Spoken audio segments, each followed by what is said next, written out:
And what I will do here is that first I will create a new project. Let's say chapter number 11.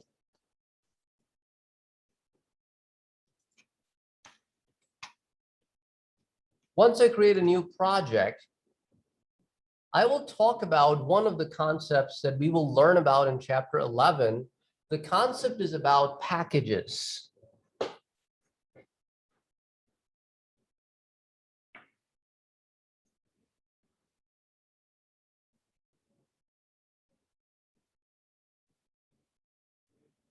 So give me a green check when everybody's ready, and then we will move forward.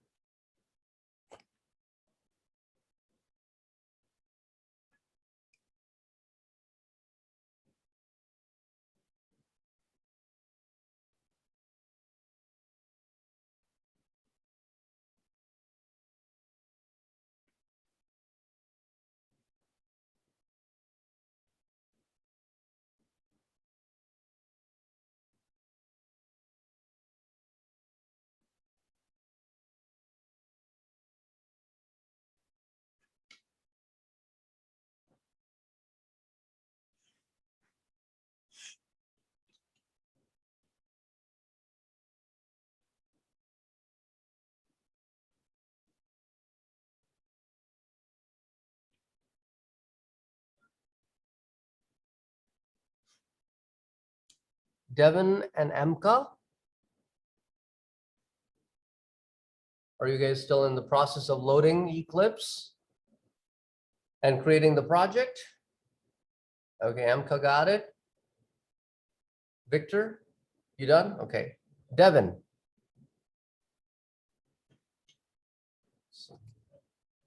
Oh, it's loading. Okay. Cool.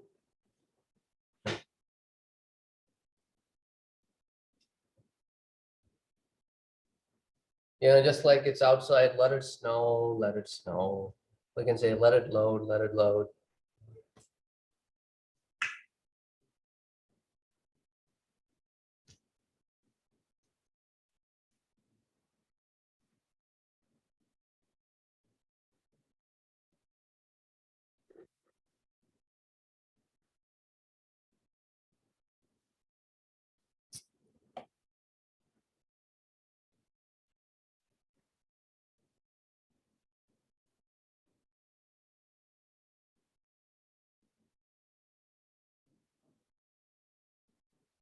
So probably around ½ inch by tonight. Not too bad. But it's coming down pretty, I think the flake size is small. It's coming down pretty quick. But the grounds are warm, so may not stick around for long.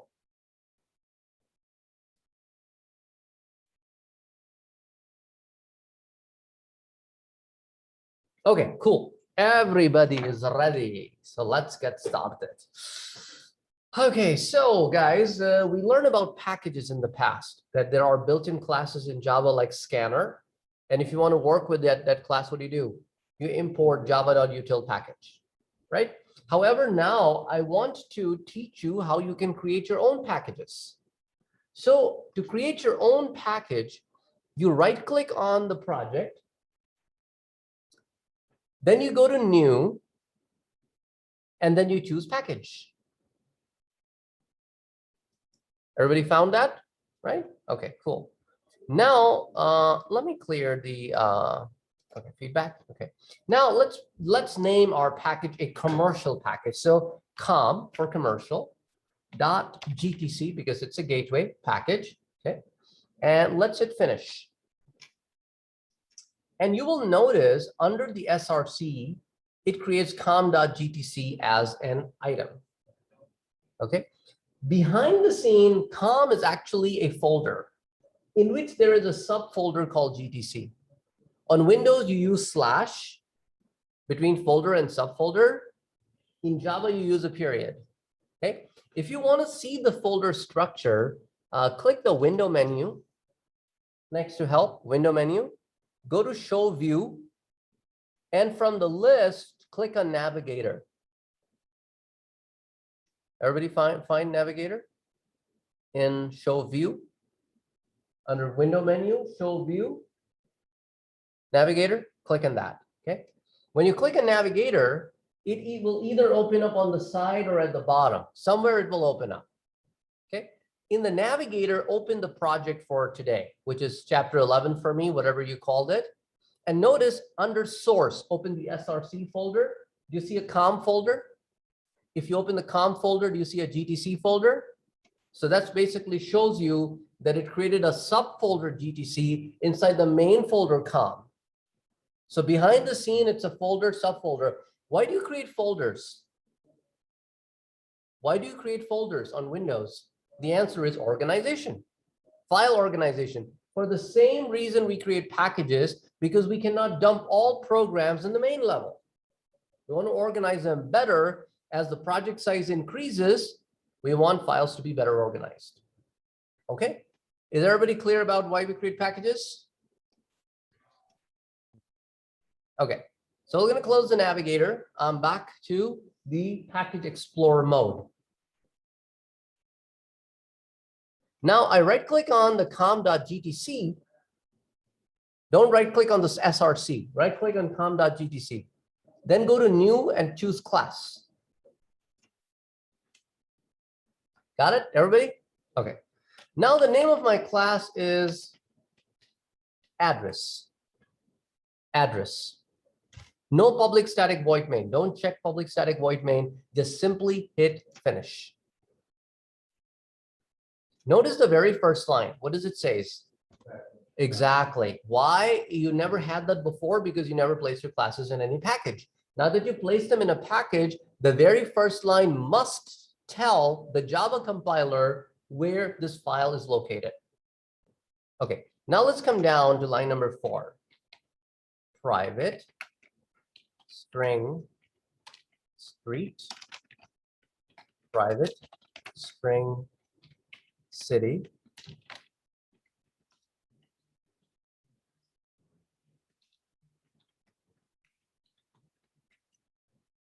string state, and private string zip code. Oops. Okay. Let me know when you guys are done with all 4 lines.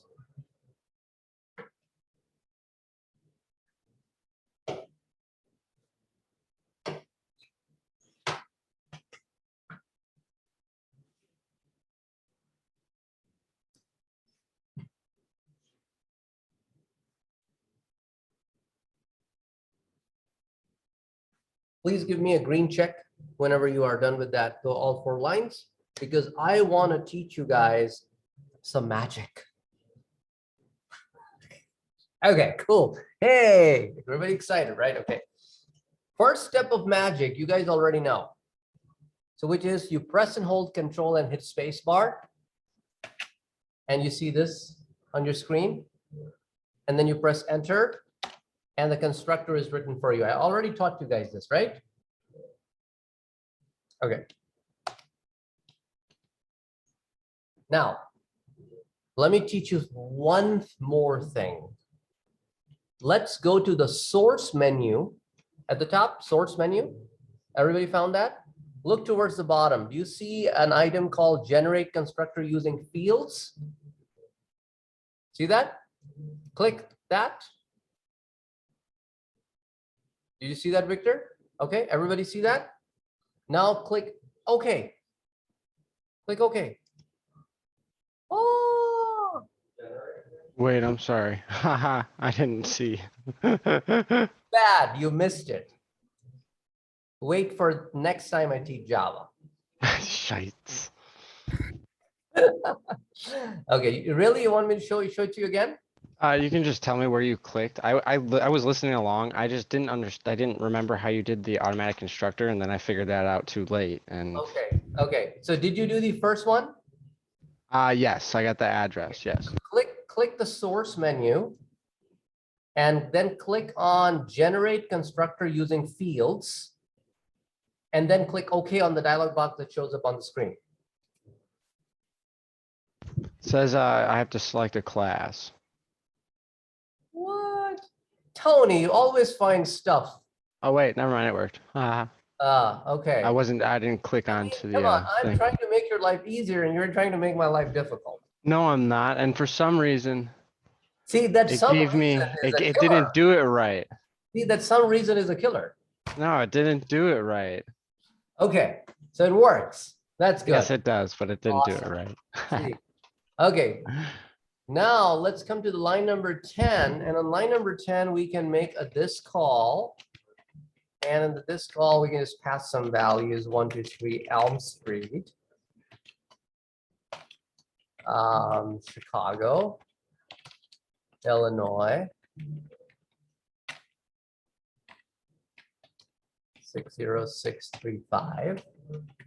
Anyway. Okay, I'm not done yet. I got to show you guys some more magic.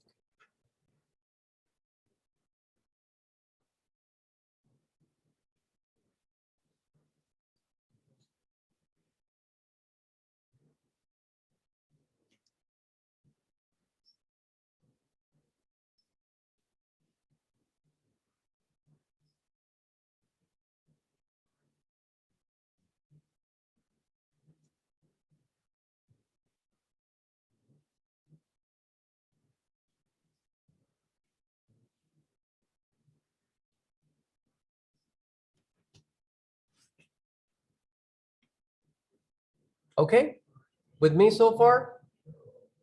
Okay, everybody on the Zoom also.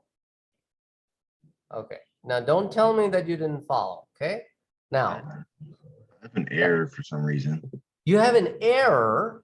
Who has an It's error? on it, Devin. It's on the closing bracket for the Oh my first God, public Devin, class. come on. Show me your screen. See, I'm trying to make your life easier and then you're having all these errors.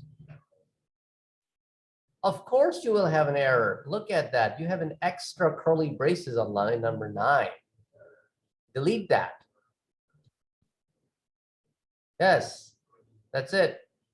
You close you your didn't mean it to class. be? Yeah, your class is actually closing on line 22. Oh, okay. Oh yeah, come on. Okay. Devin, especially only for you this one. Press and hold Control, then hit Shift and the letter F key. Control Shift F.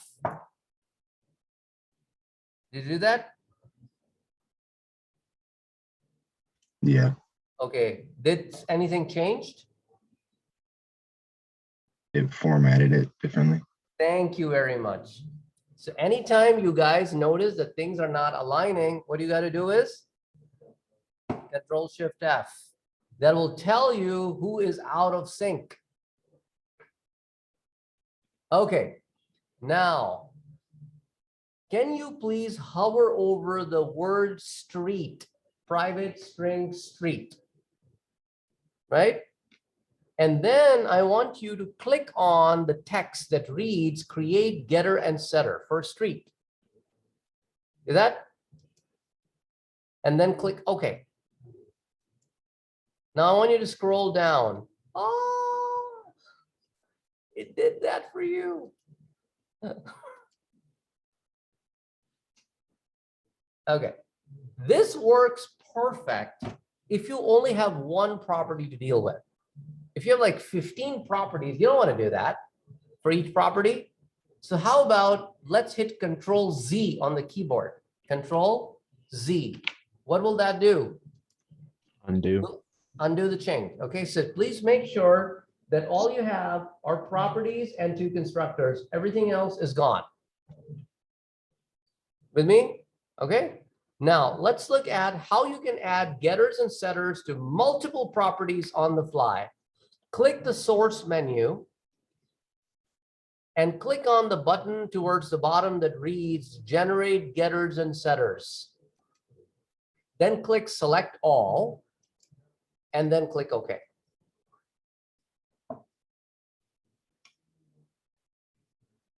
See that? Oh, Amka is a happy camper today. Amka is having so much fun. Amka is like, life is easy, man. Half an hour worth of a job is now 1 minute.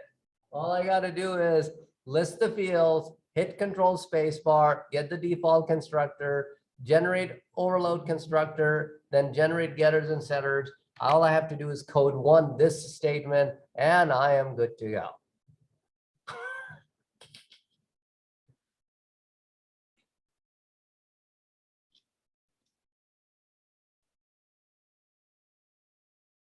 The learning curve is steep, I will say. But this is really, really cool. The reason I didn't introduce this to you earlier on, because then you guys would not have learned how to code. Yeah, we have to know what we have to know what it means and what it Exactly. does. I made this mistake 4 or 5 years ago by introducing this. I got so excited that I introduced this stuff 2 weeks after I taught chapter 3. And then when I hit the inheritance chapter, 80% of them forgot how to write a getter and a setter. They're like, oh, how do you write that? I'm like, come on, really? So because they were auto-generating and they had no idea how to write it. So that's not good. So that's why now that you have learned, so now that you have earned how to do it automatically for you. Okay. Okay. So the class is ready. Let's move on. Does this have to be in a package for these things to work? No. Since I'm teaching you packages, I thought I will also teach you this. But you can do it in any class whatsoever. But it doesn't matter where it's placed. Okay. Now, let's right-click on source again. Right-click on source again. And go to new and click package. We'll create another package. Okay. We're going to call this one IBM dot conference.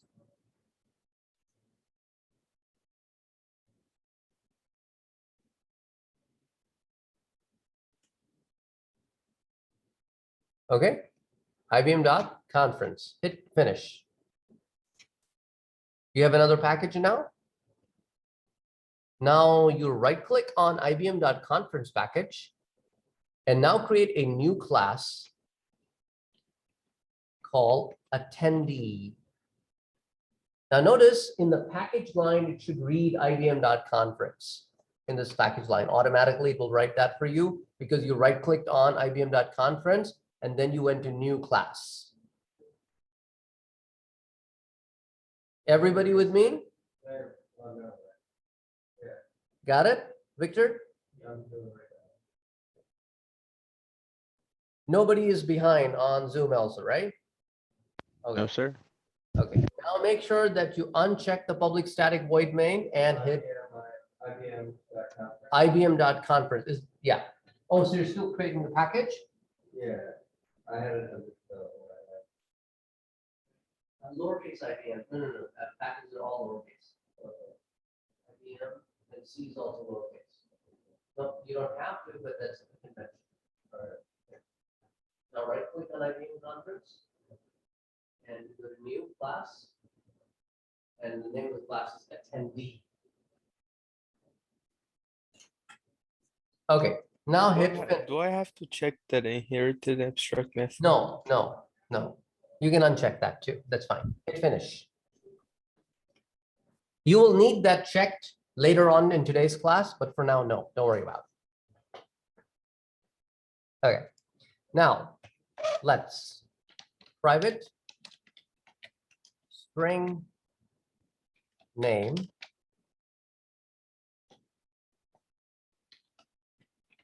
private double fee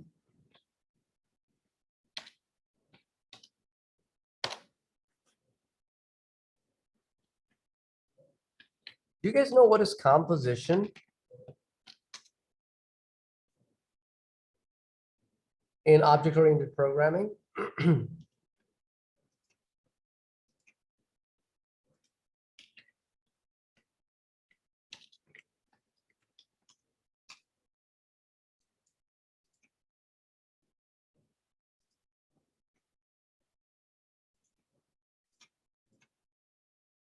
Now, don't tell me this is composition.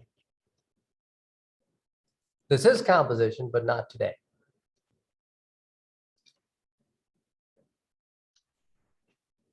What is composition?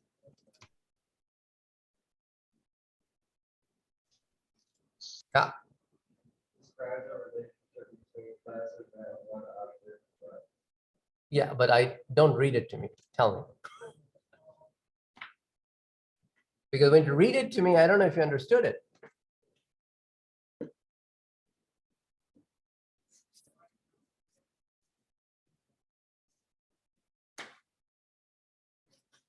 Composition is when one class declares a property which is an object of another class. So the two classes then go in the relationship of composition.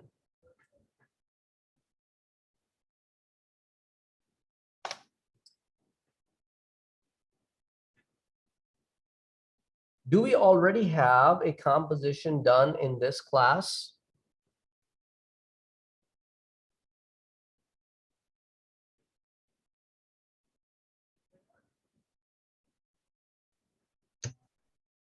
Yeah, wouldn't it be the super, like the super and subclasses? No, no, no, no, no, no, no. Property. See, we're not talking about inheritance. We're talking about a property. What are properties right now in this class? Can you tell me the properties? Name and fee? That's it, okay? Between the two properties, do you see composition in any one of the two properties? Look at the definition again. When one class declares a property, so how many properties do we have in this class? 2. Two. What are their data types? Double and string. Okay. Are both of them primitive? Oh, no, strings. String is Okay. a class, right? Yeah. So when a property is an object of another class, name is an object of string class. So this is an example of composition.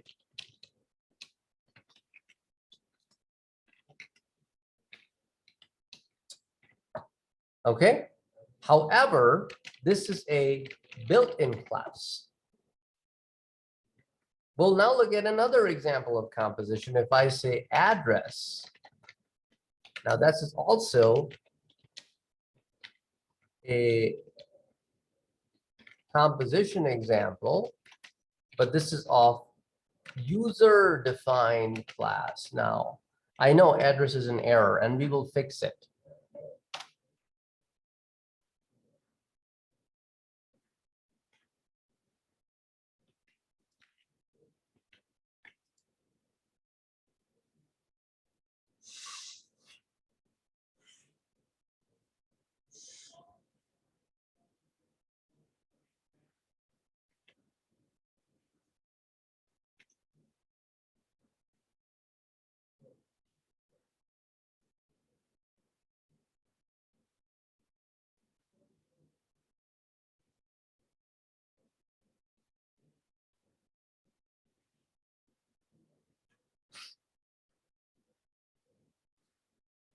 So now that line number 7 is giving you an error, and why is it giving you an error? Because address and attendee are not in the same package.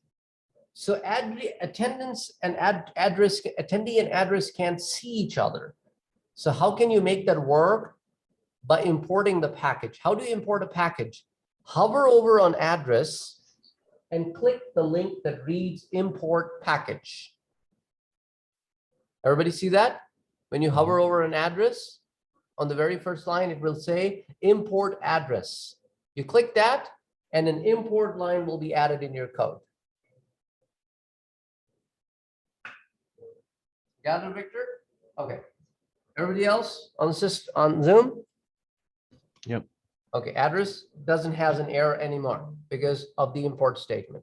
But package must be the first line. Import can then be written after the package line, but package line cannot be on any other line but the first line. Okay, now over here, I want to Control Shift, Enter. Where should I go to generate the overloaded constructor?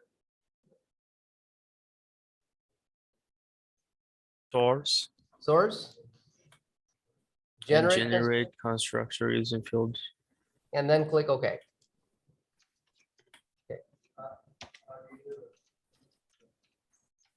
Control Shift, spacebar, Control Shift.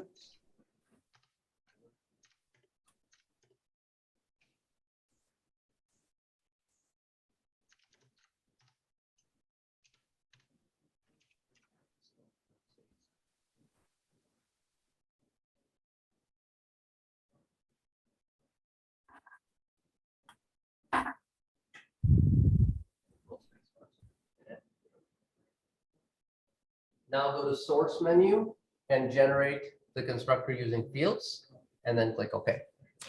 Okay, guys, then generate getters and setters. Go to source, generate getter setters and select all and then OK. Done. Class created. Now in my default constructor, I will type this and I'll pass some parameters. The parameters will be the name of the person, maybe the fee,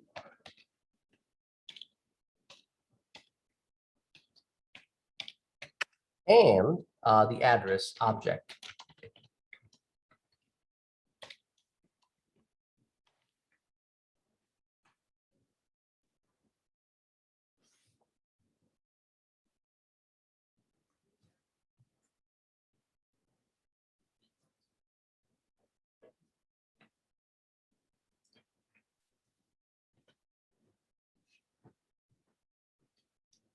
So Sam Green will go as a value into name, 500.6 will go as a fee, and the address object will go into address. And since I'm calling the default constructor of address, therefore the address values will be what? 123 Elm Street, Chicago, Illinois, 60635.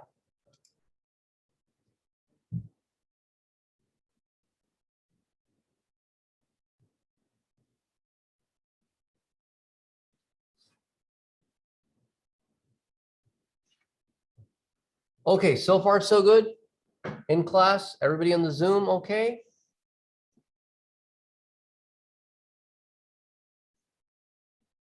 Amka, Tony, and Devin. Yes, I'm good.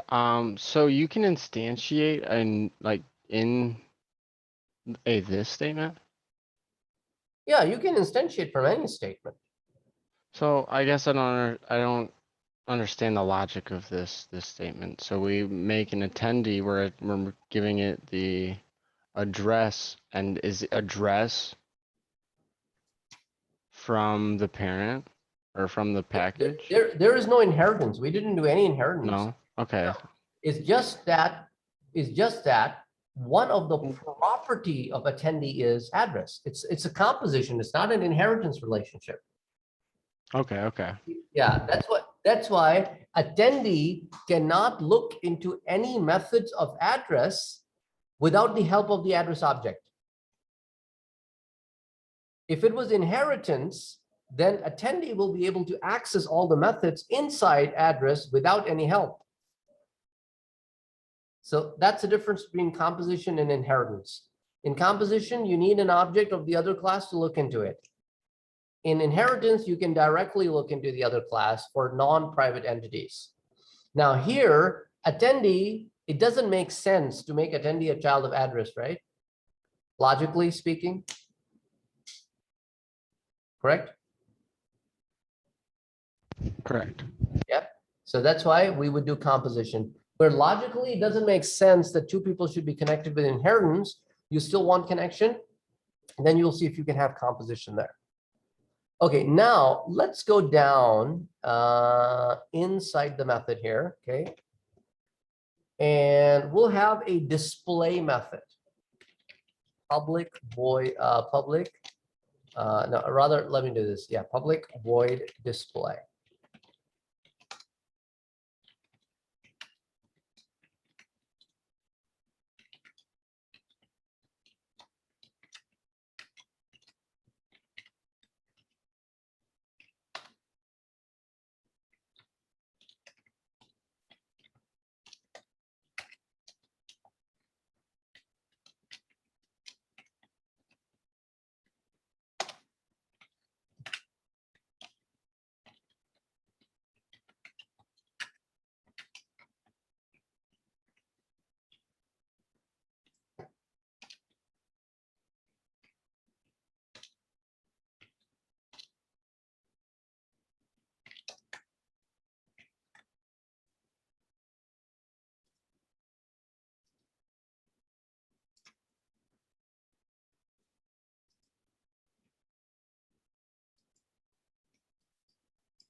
So far, so good?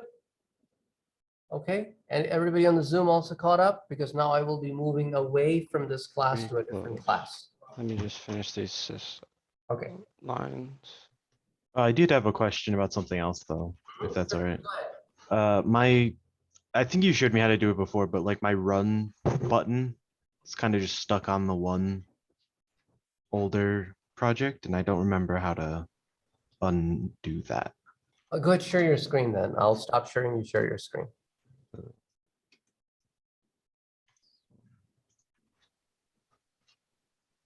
So I'll hit, it'll like say it's running. Okay, go to run salesperson. as. Oh, you I'm can gonna run spray it. you again if you start Oh. licking yourself. Right, you cannot run it because we never wrote main, remember? Oh, you're right. Yeah, okay, yeah. That's it. Okay. Makes sense. So right now Hey. we're just creating classes. We are not run ready. How do I even stop? I said stay. I apologize. What? My cat, she just had herself spayed and she is running around without a cone because this is the half hour she gets to a day. And Oh, she keeps licking her cut. okay. Well, I mean, like, that's better than having a Simba. Yeah, it's a Simba with a cut open belly. They didn't give her any stitches, so if she starts licking it, she can open it up. Oh, yeah, it's like, yeah. No. Ooh. Okay, so is everybody done with this now? Tony, you're all good? Yes, sir, I'm good. Okay, cool, awesome. Okay, now we will right click directly on the SRC folder. No packages, just go to new and create a class. You right click on the SRC folder. Don't right click on any of the packages. Go to new class.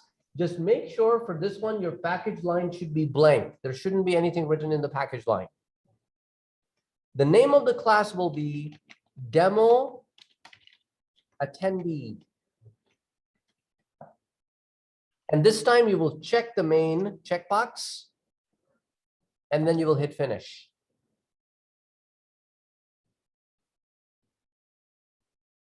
So far, so good? Yep. Okay, there we go. So now I'm creating an object of attendee type.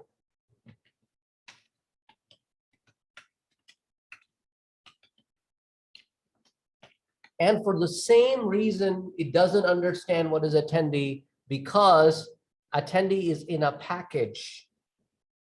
Okay, so once you're done writing that line, what do you think you should do to import the package?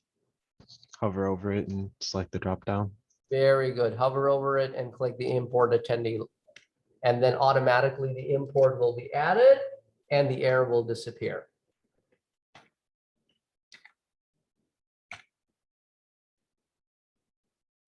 This is not composition though, because attendee is not a property of demo attendee. Okay, so don't confuse composition. Composition is only when a class has a property. Okay, class is a property that is an object of another class. So this is not a property. It's just like you're utilizing an object of another class. That's it you're doing. So you imported IBM conference attendee, went source. Say it again. You went to source, add import? No, I just hover over attendee and I chose import from the list. You can also go to source and you can click on organize imports. That's another way to do it. Or you can use a keyboard shortcut, Control-Shift-O. That's the third way to do it.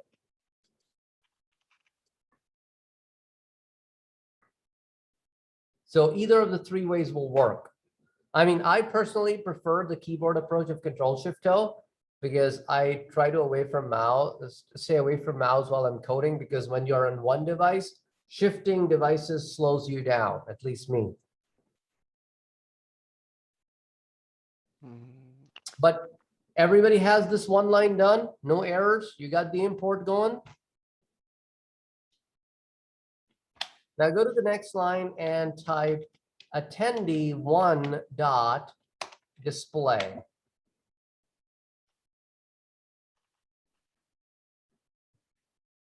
So for the attendee one, we want to display. Now the name of the person is Sam Green, right? The conference pay will be 560 points, 500.6. And then the address, what should be the address? 123 Elm Street, Chicago, Illinois. Now go ahead and run it. To your surprise, everything works but address, right? Mhm. Right, we will fix that. But let me first tell you what it does and why you are getting the output that you're getting. In the attendee, look at my display. What am I saying? I want to display name. Name is a string object, and string object has a built-in methodology to display its value. That's why you can see the value. Fees double, and the primitive values can be displayed without any conversion on the system.out.println statement. But address is not a string. What is address? It's An address object type. of address type, exactly. It has no built-in methodology to display its values. So when it doesn't have a built-in methodology to display its values, system will tell you that, you know what, you are trying to display an object of address type, which is located in com.gtc package, and this is the memory location of the object. Okay, so to fix this, we will go to the address class. And we'll scroll down to the bottom, okay?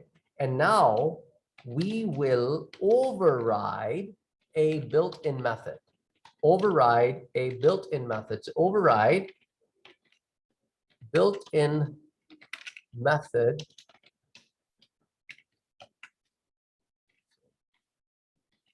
override built-in method. Who is the parent class of address? Does address has any parent? No. No. So when you don't write a parent, who's the parent then?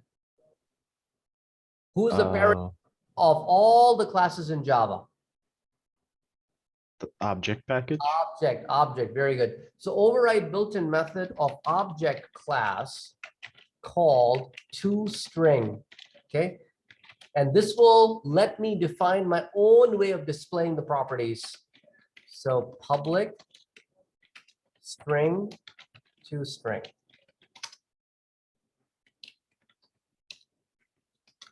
String message equals to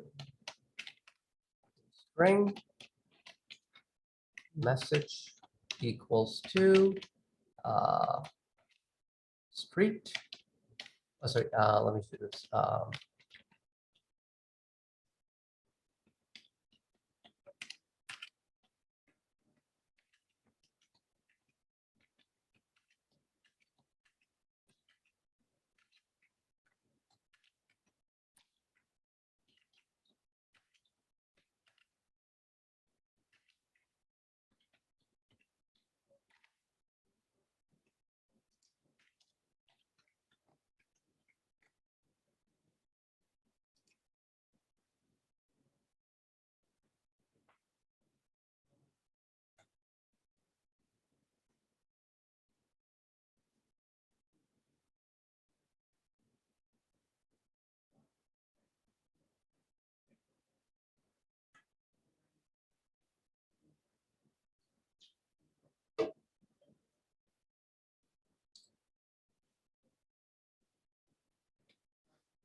So what we did over here is we said, I want to override the toString method of the parent, which is generally designed to display the object. So we're saying anytime somebody directly calls an object, I want this method to kick in, grab all the properties of that object, put it in a nice string, and then return that.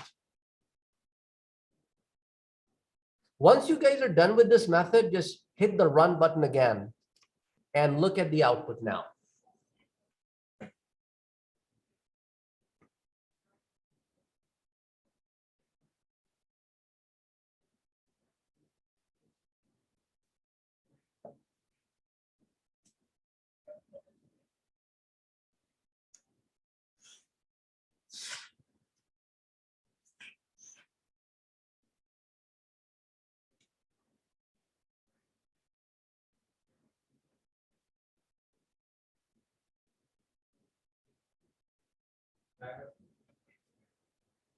Who has an error?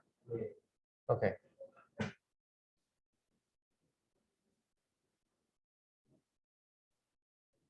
Well, because you didn't complete the code. So you're missing line 58.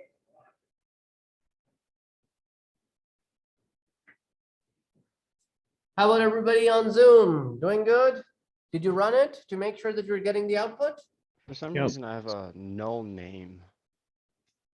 It's giving me a error on the assignment to a variable name has no effect. It's my this statement on the, Go ahead, share your screen. That'll be better. I could see it much better that way.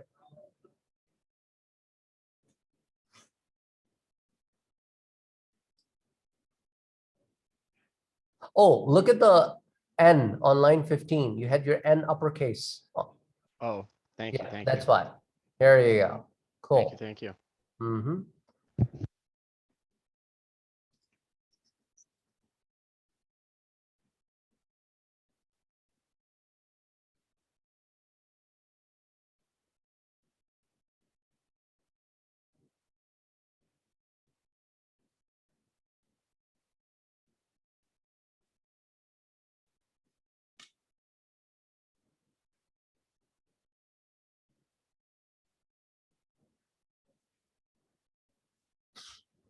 Okay, did you guys see the difference between before overriding the toString and after overriding the toString? So anytime you want your object to be displayed like a regular string object, we are treating in the attendee address like a string object, then you have to go to that respective class and override the toString function.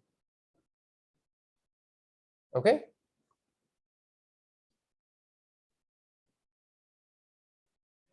So any question about whatever we did so far? Can you possibly explain the override function a bit more? Okay, override pretty much means that there is a function declared in the parent called toString, in this case, with no parameters. I am, as a child class, writing an exact same definition of a method called toString with no parameters. So when my object calls toString, it will call the local copy of the toString versus the one in the parent. So when a child class decides to write a function with the exact same implementation definition as the one in the parent, that's called overriding. If a child says that I will use the name of the function in the parent, but I will change the parameters, maybe parent had no parameters, I want to write with one parameter, that would be called overloading. But overriding is when it's in the parent.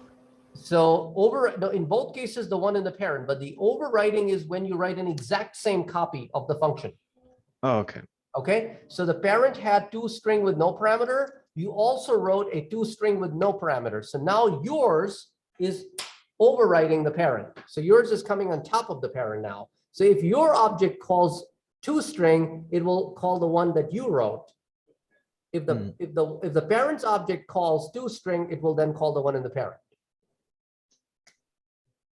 So Right. basically we're using the toString from the parent class, but we like changed it to our way. Yeah, exactly. So now the one in the parent is not even getting called. Before, the one in the parent was getting called, and the one in the parent simply gives you the memory location of the object. Was that the one that we had on the address? Yes, exactly. So the one before was only giving the memory location because that is the parent's toString version. All it does, it gives you back your memory location. So we said we just don't want changed memory. that one to this one. Exactly. So we changed that one to this one by writing an exact same definition, but changing the implementation details.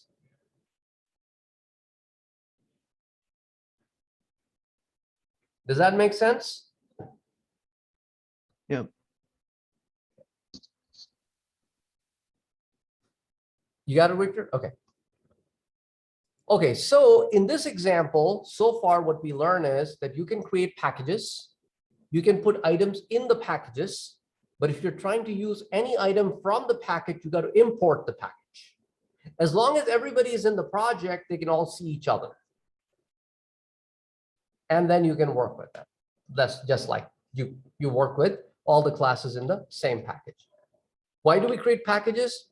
We create packages only for the sake of organization. That's about it. Behind the scene, there are folders. That's all they are. Okay. So now let's have a look at it again. I want you to click on the window, show view, and click on navigator again. Check the SRC folder in the navigator for chapter 11, and you will see two subfolders, COM and IBM, and each of the subfolder has a subfolder, GTC and conference, and each of the subfolder will then have a file in it. So that's how the packages are created. You can close the navigator view once you're done looking at it, and we can go back to Package Explorer.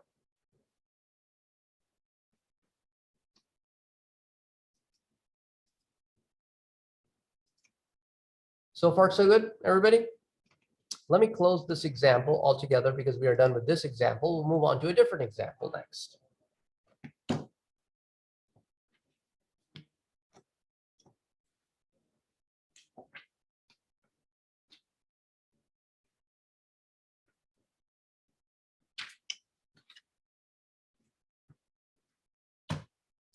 I want to go back to your book so that I can go to the beginning of chapter number 11, because the concept I just covered was somewhere from the end of the chapter 11. So I'm going to the beginning of chapter 11. Chapter 11 introduces you to the concept of abstract classes. Did you guys learn about abstract classes in Alan's class yet? Yeah, we just started that like a couple weeks ago now. Victor is saying no. And you're We were saying, just I mean, we didn't do much of it, but he wrote a couple abstract classes, but he didn't really go in depth with it. okay, okay. Victor, you don't remember doing it? Yeah. You now remember. Okay. Okay. So what is an abstract class? Does anybody remember what is an abstract class?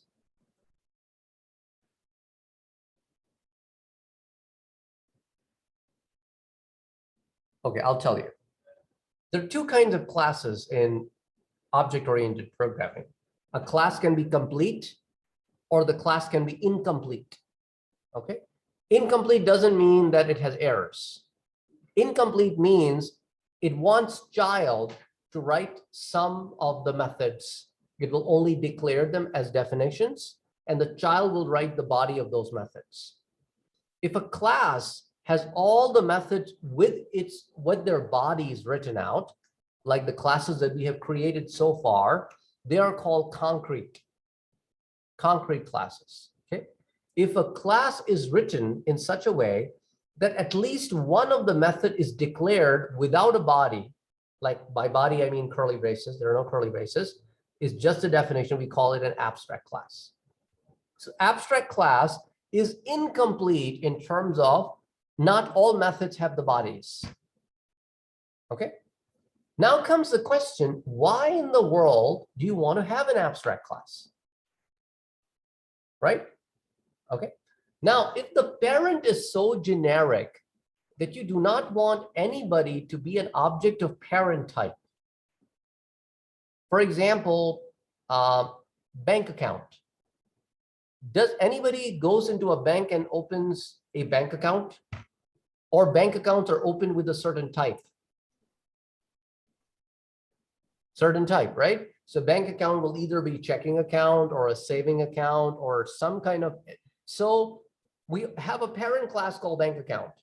And these are all children classes, checking, saving, CD, whatever, right? So we do not want anybody to be able to create an object of bank account type. So we will create bank account as abstract. So abstract classes cannot have objects. So that's you are creating a common layer where all the commonalities of checking, saving, CD, whatever is in the bank account class, but you cannot create an object of bank account class because it's so generic, so general purpose. That's one reason of creating an abstract class. Okay. Why abstract classes write incomplete methods? And that's the second reason I'm explaining. The second reason is that sometimes the parent class want the child class to write certain methods, like force them to write certain methods. In general circumstances, you cannot force a child to write certain methods. But if you create a method as abstract method, then the child will be required to write its body. If the child doesn't write its body, the child will error out and will not complete. So this is a parent's way of forcing some behaviors on the child. For example, if I have a class called animal, like the example in the book, animal class, which is the parent of any kind of animal, right? Now, the animal class wants to force a behavior speak on all its children, because all children of animal type do speak one language or the other. It's audible or not to the human ear, that's a different question, but they do speak some language. So it wants to force that speak methodology to all its children, so it will make speak abstract. As a result, all children will be forced to write the implementation of speak. So now that's another reason of having an abstract class. There's a third reason of creating an abstract class. What is the next item on the bullet points here on the screen? Second item. Dynamic, right? Dynamic. What is dynamic binding? The dynamic binding is the concept that the parent class can create an object, cannot instantiate it, but create an object which can be instantiated by any of the children type. For example, I create an animal object, which is pointing at dog. 2-3 lines down the road, it is now pointing at snake. Same object. 2-3 lines down the road, it is pointing at cow. So dynamically, the same object can change its context on the fly during runtime. That's part of dynamic method binding. The other advantage is that I can create an array of the null pointers of parent type, and I can have one of the element pointing at dog, one element pointing at cow, one element pointing at snake. I can maintain one array with different class pointers. So all of that thing can be done with the help of abstract classes and dynamic binding. So now let's start looking, and I already covered the packages, so we'll be looking at the top items now. Okay, so now here it talks about the concrete classes versus abstract classes, and let's go down to the example. Okay, now this is the very first example, figure 11-1. We are creating a class animal. Now, animal is not complete. Why is it not complete? Look at line number 2. We have a method called abstract. We have a method called speak, which only has its definition but doesn't have its body. That's why we use the word abstract. Since it's an abstract method, the class also has to declare the word abstract. So this class is abstract class. Is everybody okay with that so far? Abstract class needs to have at least one abstract method. Okay. Now let's go down. That means abstract class is incomplete. So is this statement valid or no? No. No, this statement is invalid. Why? Because I already told you guys, abstract classes cannot instantiate. Okay, so this stuff is an error.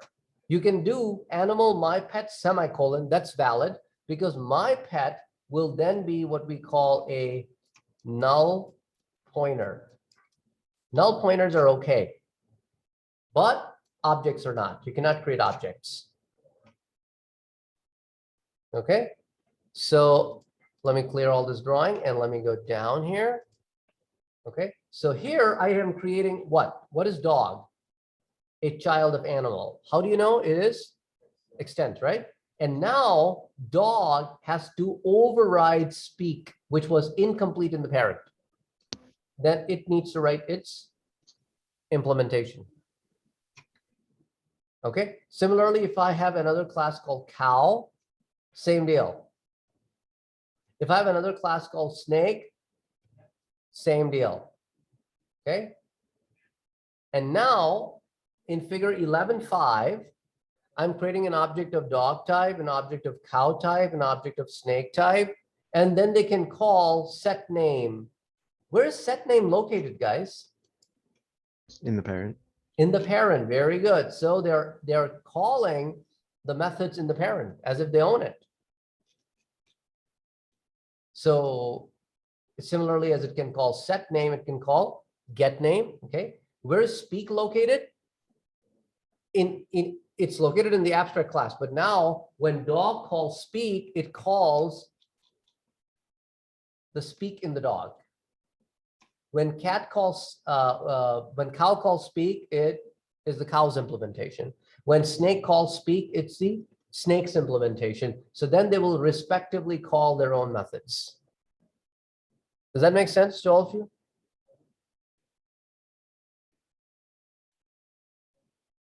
Any questions from Zoom?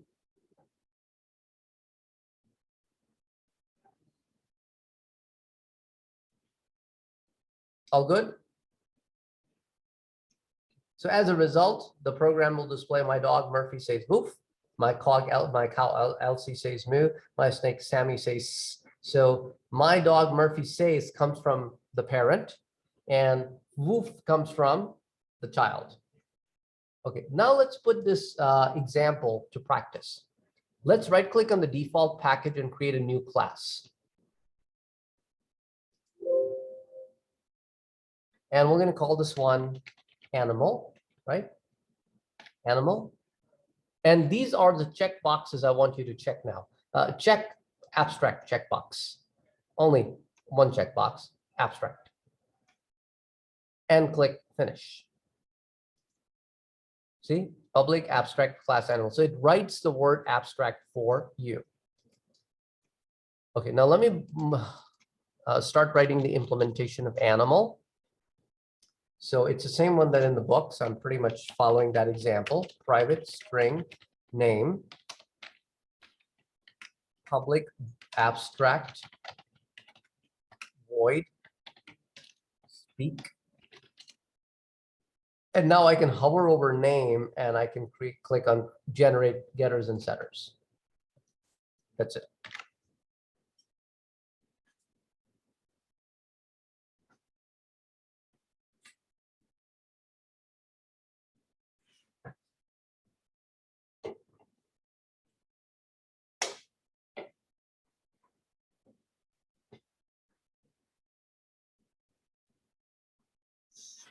Okay.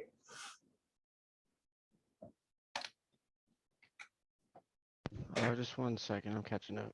Yeah, that's fine. Yeah. Let me clear the green checks so that when you guys are done, can you please give me the green check so that I know who is done?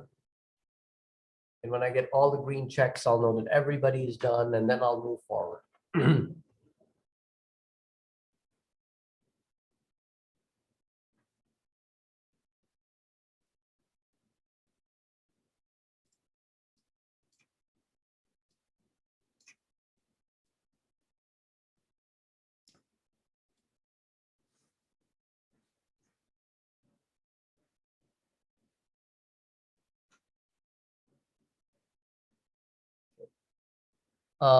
Devin, are you still coding? Oh, you got it. Okay, cool.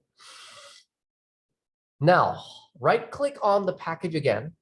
You're done too, right, Victor? Yeah, okay. Go to new and create a class called dog. Now, guys, this is where you have to do things slightly differently for dog. In the super class, type animal. Make sure that you write it correctly. The way you wrote the animal class should match. Okay, don't check public static void main, but check inherited abstract methods checkbox. Click on the inherited abstract methods checkbox and then click finish. Notice it will write for you most of the code, right? It wrote public class dog extends animal, and it also wrote for you the overridden abstract method because we checked that checkbox override. Now, all we need to do over here is just type this. That's it. We're done with the dog class.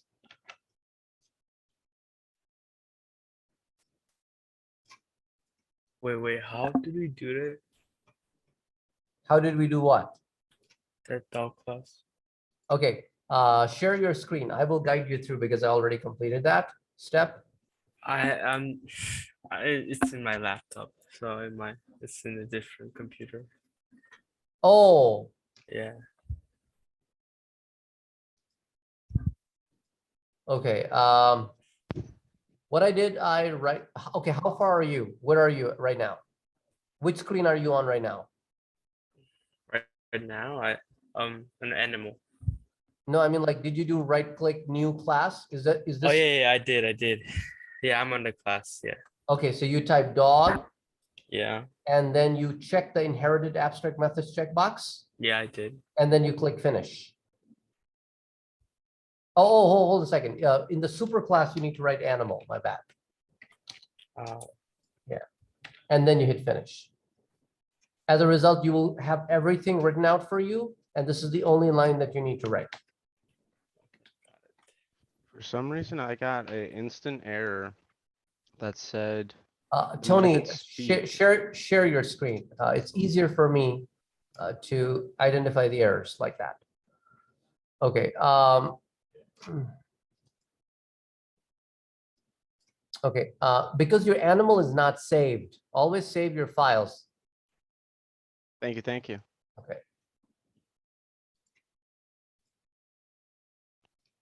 So guys, please make sure if you have any error in the child to make sure that the parents are saved. If parent is not saved, child is looking at the old copy of the parent. Victor, good? You got an error too?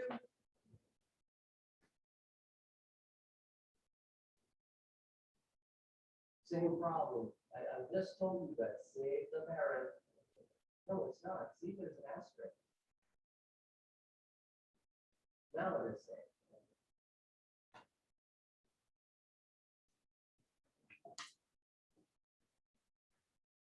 Okay.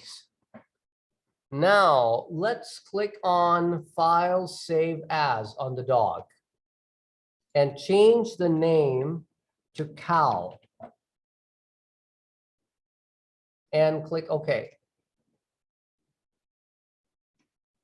There are only two changes you will make.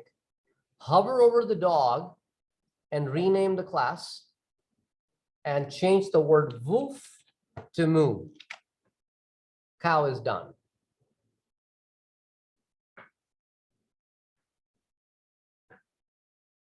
Exactly the same way you will save cow as snake.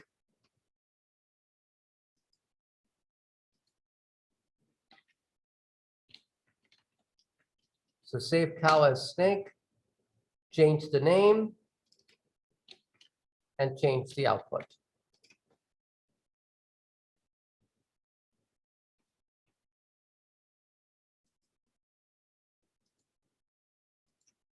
And when you guys are done with all these changes, you should have 4 files: animal, cow, dog, snake.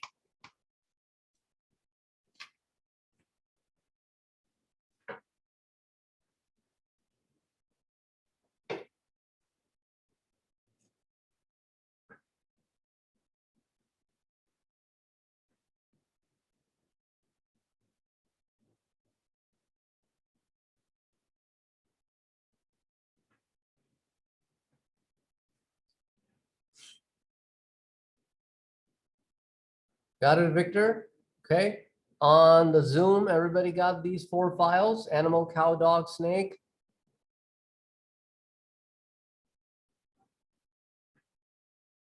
Amka, Tony, Devin. Yes, I'm good. Okay. Devin, I'm good. okay, all good.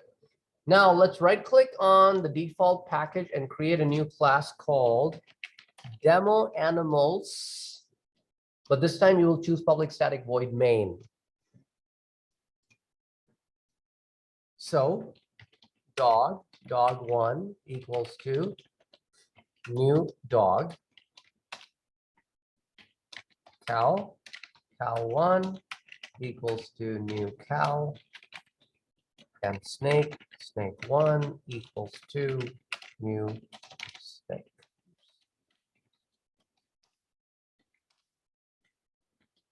Dog1 dot set name, cow1 dot set name, and snake1 dot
So when you run this, you should now see my dog Murphy, Goof, my cow Elsie, Moo, my snake Sammy. That should be your output.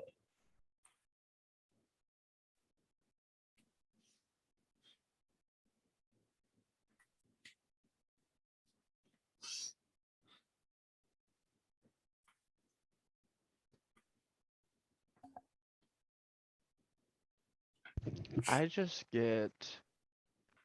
Let me try to decode it real quick. 1 second.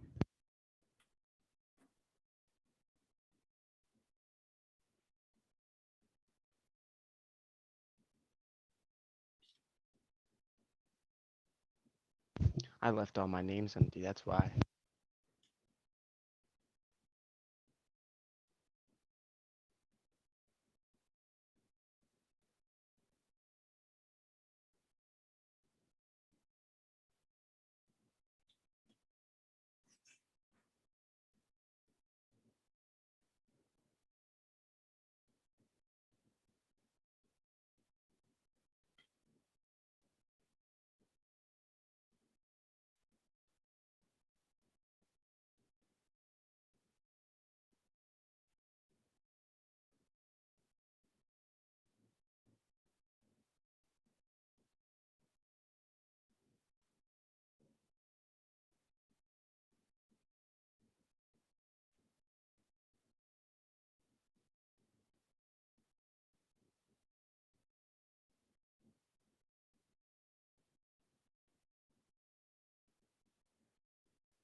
Okay, you get it, Tony?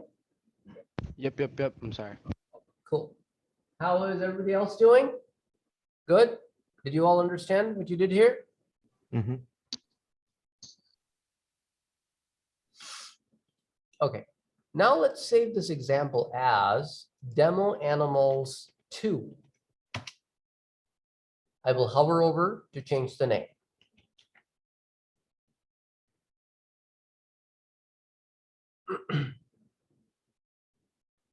Done? Okay. Now I will be shifting a few statements around here, okay? So I will move all the dog statements after the dog. So you can do the same, okay? All the cow statements after the cow and all the snake statements after the snake.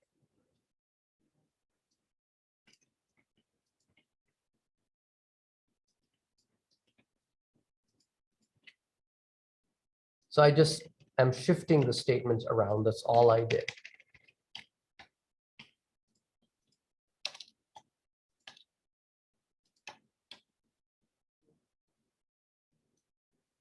So you can see my output, I'm like, you can see my code, what I did here.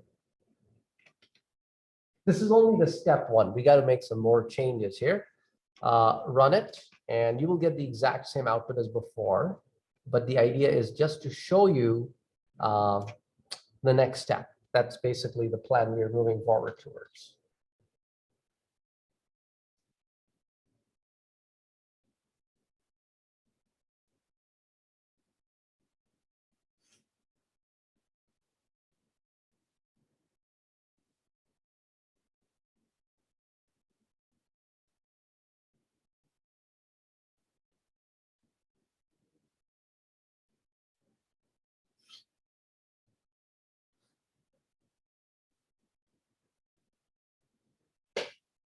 And please give me a green check, Zoom guys, when you're done with this rearrangement.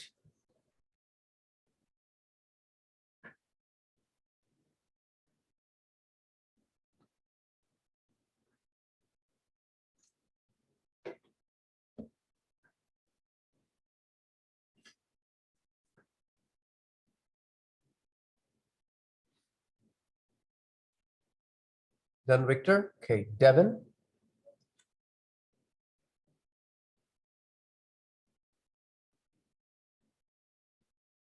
Okay, cool. Now, let's change line number 5, okay? Let's change the word dog to the word animal. And notice it will not give you any error. Instead of dog 1, I'm going to call this one anim 1. And I'll just change the references of all the references of dog to anim 1. Just to show you that parent type pointer object can point to any child type. So parent type object or parent type pointer, that's what anim1 is, a pointer, because we have not instantiated. We cannot instantiate it because it's an abstract class. Animal is an abstract class.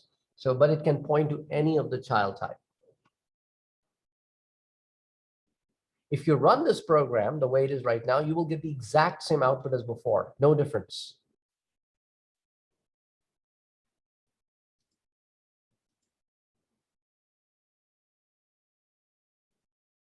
Now, let's see in the next step, dynamic method binding. That's what we'll be looking at next. Change line number 10 to say anim1. And then change all cows to anim1. So what's basically is happening is that on line number 10, anim1 decided that I don't want to be dog anymore. I want to be a cow. So now line 10 through 13, anim1 is a cow. Then lines 15 through 18,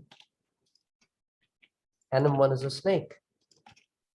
So NM1 can dynamically change its type.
Okay, everybody got this working? Zoom folks?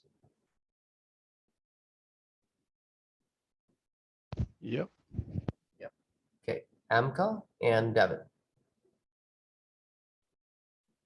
Amka got it. Waiting for Devin, also got it. Okay. Now, guys, let's save the changes here. And I'm pretty sure you guys ran it as well to make sure that you get the same output as before. And this is dynamically, NM1 was able to change this content of reference. Okay, context of reference. Now, can you double click on demo animals and open that guy again? Demo animals. And save it as demo animals 3. And rename the class demo animals 3. Once you do that, we will now look at another way of dynamic binding. Okay. Dynamic binding through parameter. So let's create a public static void display function where we pass an animal object. Oops. Like that. Okay.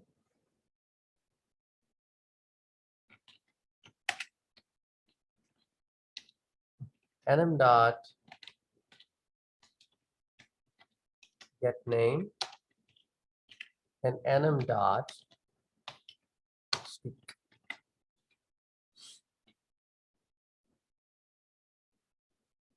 So that's the body of display method.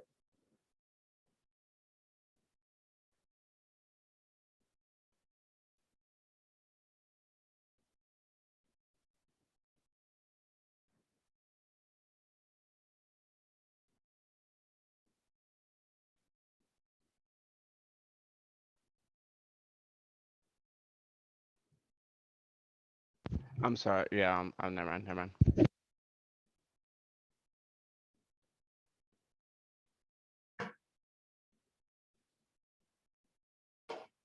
Don't put it inside the main.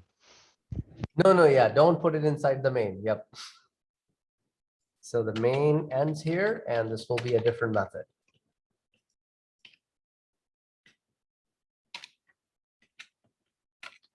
Yeah, some developers actually do something like this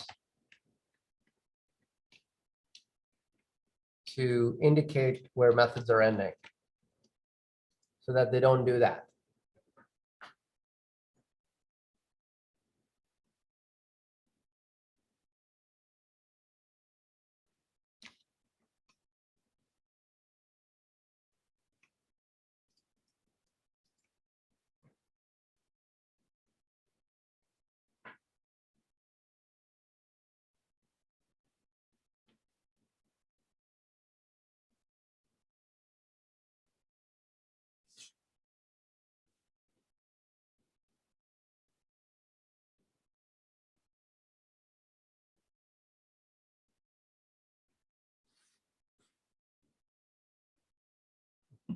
Okay. Now I want you to delete all these lines.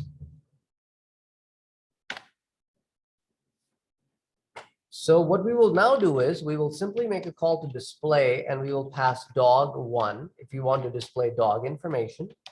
And dog1 then will be received by anim, and anim will now act on behalf of dog. In the next one, we'll make another call to display. We're going to pass cow1. Then we'll make another call to display and we're going to pass snake1. And on each of the lines, it is pretty much, line 13 makes a call to line 19. Anim works as dog1. Cow1 calls anim1. Anim1 acts like cow1. Snake1 calls anim, anim then acts like snake1. So now when you run this program, you will see the exact same output. However, now the objects are changing context on call.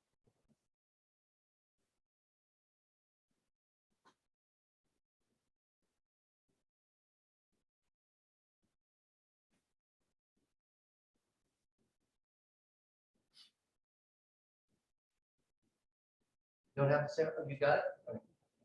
Everybody on the Zoom also got it? Yeah, I'm just curious. So since we're dealing with only, if I'm correct, we're dealing with only demo animals 3, and then the subclasses and superclasses that are within it. Where is anim1 declared? Or I'm I don't sorry, have, I don't have anim1 object. not anim1. Where's anim? Yeah. Right here, And line 19. Look at that's this. the declaration. That is the parameter name. So basically during runtime, when you hit dog1, the dog1 is the point of reference for anim1. So anim, sorry. Okay, cool. The anim So is now on lines 20 and 21 acting on behalf of dog1. very cool. So that's the initial, I guess, implementation of that variable. You don't have that anywhere else other than in that. No, it's a parameter. Okay, cool. That's Okay, interesting. on 'cause I line didn't- 14, cow calls anim. So anim is now working for cow1. And then when line 15, snake1 calls anim, then anim is working on behalf of snake. So whoever calls it, anim works on behalf of that object. So that's just part of like this a holder. dynamic binding because we get to use the animal anim thing. Exactly. Dynamic binding because anim can change its point of reference to any of the child types. Absolutely.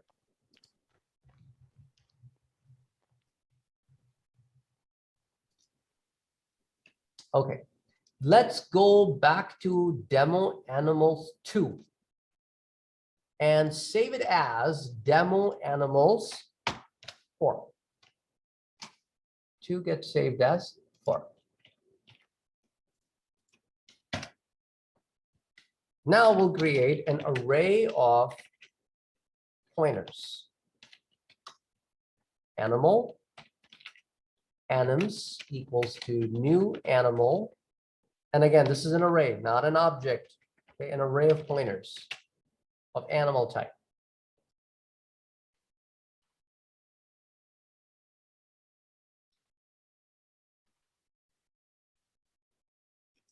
Now, line number 7, I will change to only this part to anims 0. Anims 0 is dog. Okay.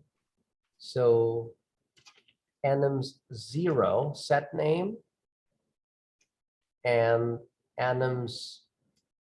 Let's delete these 2 lines. I deleted those 2 lines.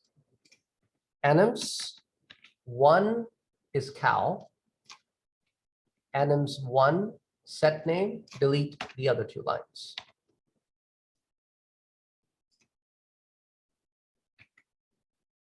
Now let me delete this comment. Anims 2 is snake.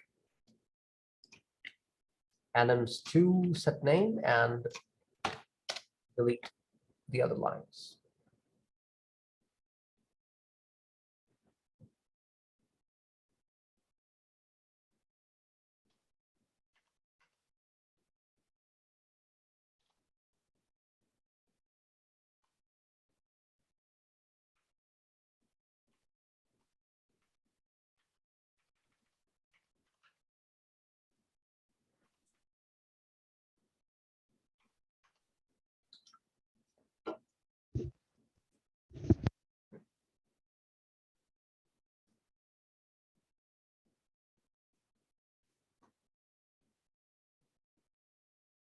We are not done. I just did the first step. Okay. So once everybody's done with this, we'll now move on to the second step. The second step is about dynamically displaying the contents. To dynamically display the content, we can use a loop for integer I equals to 0. I is less than enums dot length, I plus plus, and then I can simply say enums I dot get name and enums I dot speak.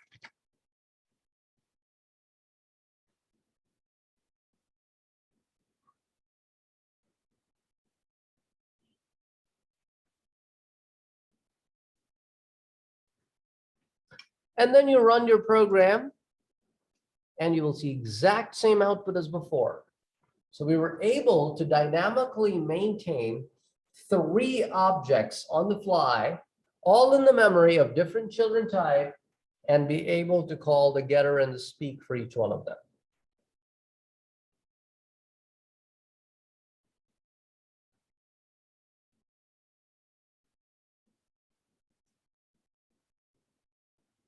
And we can only use that speak method because it's abstract, correct? Yes, we can use that because it's found in parent. If the child decides to declare any additional methods, then you can't call those additional methods from parent object.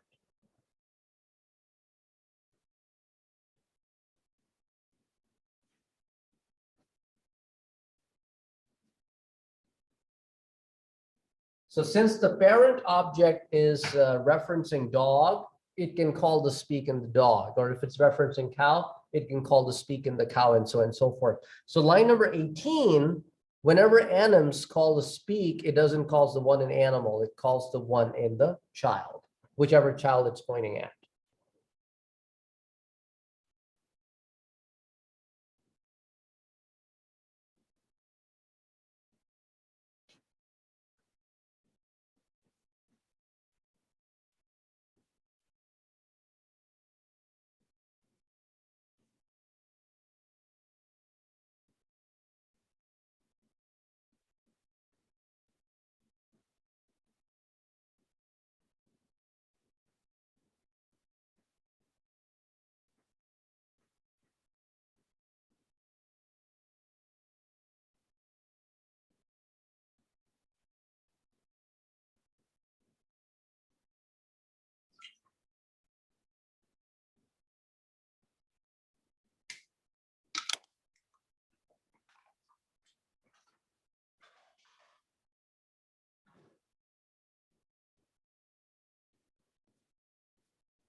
Got it, Victor? Okay.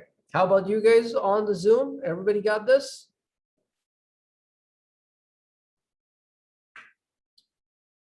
Amka and Devin? Okay. How about you, Amka? You got it. Okay, cool. Guys, let's take a break here till 2:50. And then when we come back at 2:50, we will then be looking at the remaining half of chapter 11, which is the topic of interfaces. Okay, so I'll see you guys at 2:50.